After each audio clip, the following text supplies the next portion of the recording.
పుస్తకాలు అనేవి మనిషిని దేవుడిగా చేయాలి, కానీ కొన్ని పుస్తకాలు మనిషిని రాక్షసుడిగా చేస్తున్నాయి.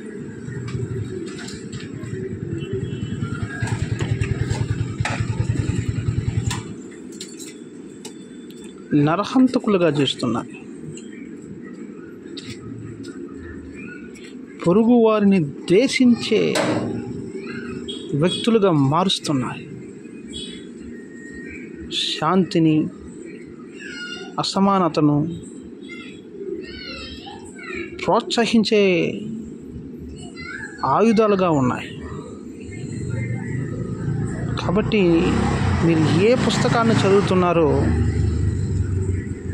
దాన్ని బాగుగా జాగ్రత్తగా ఆలోచించుకోండి. దానిని బట్టి